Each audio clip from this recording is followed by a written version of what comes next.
All right, what's going on, guys? So a lot of people are asking how to clean a salmon, especially the pin bones. You want to have your fillets looking like grocery store, which is always nice. You have your nice fillet, great presentation, looks better on a plate. I'm going to show you guys how to do it. Stay tuned.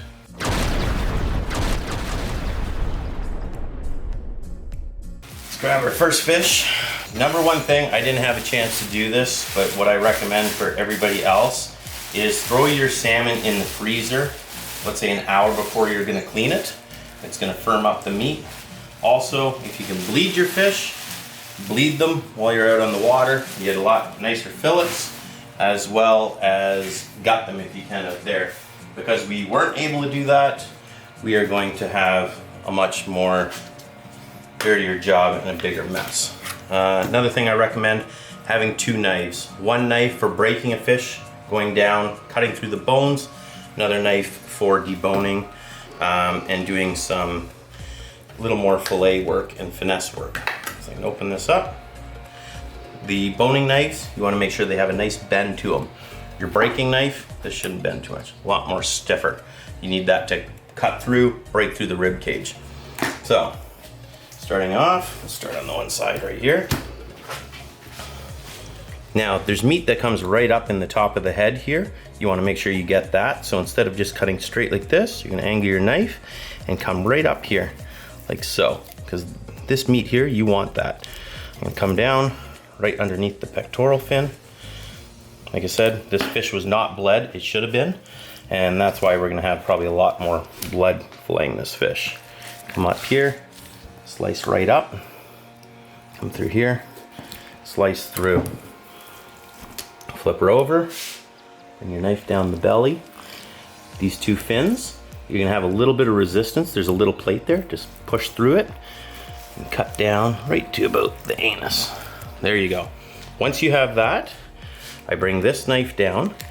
You can hear the crunching. I'm going down to the spine. I wanna cut through the back bones, but not the main spine, just the rib cage bones. And you're gonna hear it clicking. Hear that clicking? And what I'm doing is I'm letting my knife guide along that spine, but I'm not cutting through it. You can check on here, you can see the spine. You don't want to leave any meat here. So then you're just going through. When you come down to here, you're gonna see the bottom fin here. Make sure your blade is above that, and you're gonna hold the tail and come right down and slice right off. Okay, once you take your fillet, flip that off. Look at that, looking beautiful already. You're not leaving much meat here. We'll clean that up with our other knife and we'll be good to go. Flip this over and we're doing the exact same on this side. And move these guts and everything out of the way. Cutting down along that spine again, just like before. And you want to hold nice and firm against that spine. Not hard enough that you're cutting through it, but you want to make sure you're getting all the possible meat. And come right up that tail. Okay, flip that over. You got two beautiful fillets. Normally, you're not gonna have this much blood because you guys, don't forget, bleed your fish first. Okay, this is all garbage. Off that goes. Now, what I usually like to do is take a paper towel, wipe down the fillets, clean them.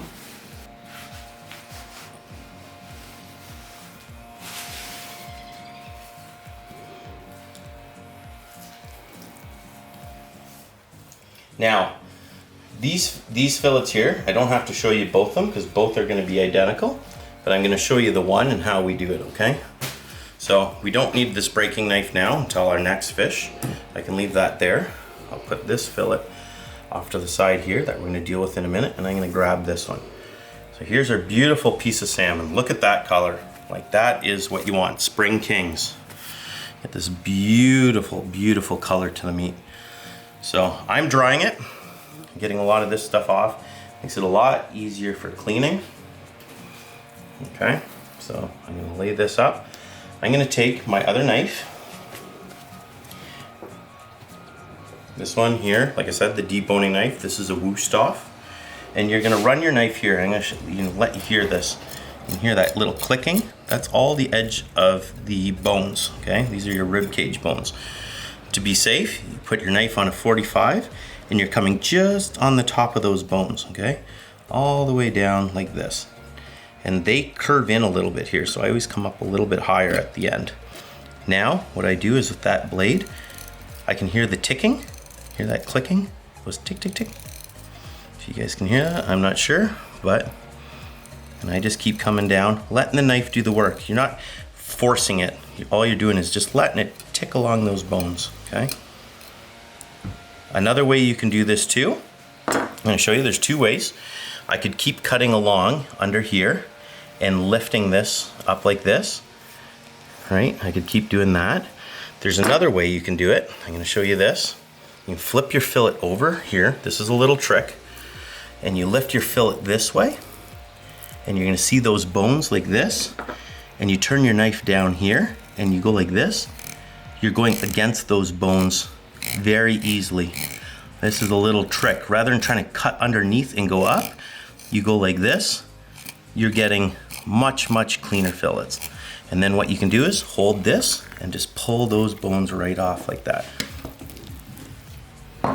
There you go. So then you just get those bones. Not much waste there. That goes in the garbage. What you're left with so far is this beautiful fillet here. Okay, next stage, up here, like I said, they always come way up. You're usually gonna find one last bone, and it's right here. That's because we cut so high onto the head, and these curve in and down. So what I normally do is I cut this, and I cut right down. I trim this off. The other thing is, this here, this white, this belly meat, isn't the greatest tasting. So a lot of times, I'll even cut this section off the fish. Okay, and I throw that out. So what you're left with now is a beautiful, beautiful piece of salmon. And you can even clean this up where we cleaned it so clean, there's still the skin here, but if you want it just to be really, really nice, you can clean up your edge here like this. It's all in presentation. Like when you get your salmon, you want to make it look really, really nice. And then I'll clean that edge up. Okay.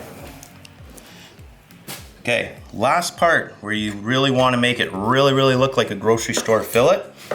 And what it is, and these are where people often really butcher their fillet, is pin bones, okay?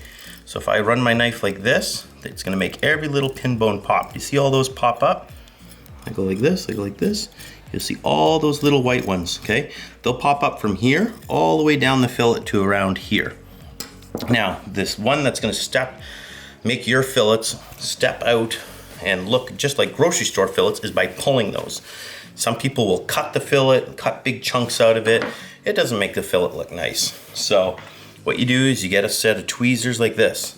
People have used pliers, people have used a whole bunch of things. They don't work near as good as tweezers. You're gonna end up breaking the tip of these bones off, and it's just gonna look like a mess.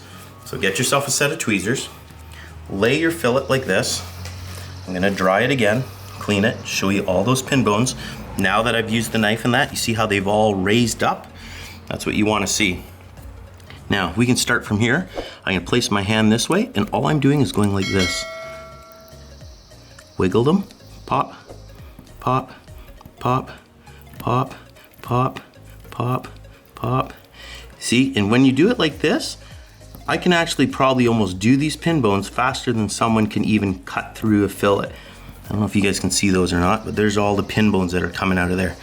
So if you're smoking your meat, cutting sections for cleaning, for barbecuing, you know, it's nice to have fillets without any bones. So I highly recommend getting yourself a pair of these tweezers. These ones are specifically from Japan. You can get them for about $5-6, and they are awesome. And again, just like how those bones wrapped up in here, you want to check the end. These pin bones also wrap up all the way around the edge, so you don't want to miss these. I'm going to show you in here. They actually curve right around. And there's a couple little small ones. See that little guy I just got right there? So then I'll take a paper towel. I will wipe my fillet, and I'm gonna check to see if I missed any. Clean my knife, and I'll run it along here. and I will see if I hear any clicking. I don't hear any clicking. It's all just meat. Okay, last but not least, one little other thing I do. You don't have to do this, but like I said, I like my fillets looking really, really nice, is I'll take my knife and I'll just do a small little slice on this thing. And I'm just cutting in like a little 45 on it like this. And then I go the opposite direction. Just like that. And this here, you can just grab and pull out, or use your pliers and pull them out. Here's how the tweezers come in handy. Wipe these.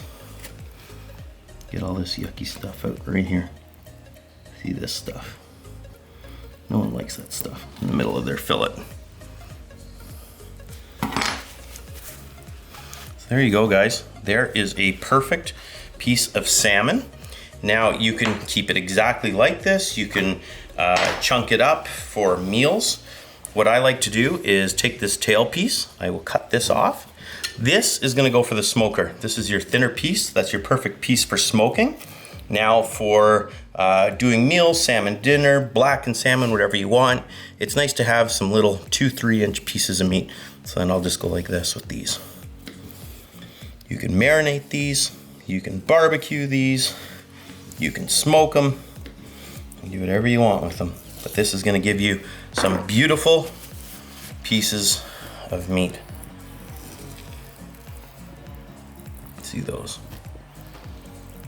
Beautiful little portions. Lemon dill, Cajun, however you want to do those. Absolutely beautiful chunks of salmon. And what I will normally do is I'll throw these in the bowl. I'll give them one rinse once I go in the house. But these are completely boneless and beautiful looking pieces of salmon. Perfect. Thank you very much, guys, and talk to you soon. Hopefully people who are out catching salmon can clean them up and prepare them so they look nice and pretty for table fare. See you guys. Thanks again for fox fishing. Bye-bye.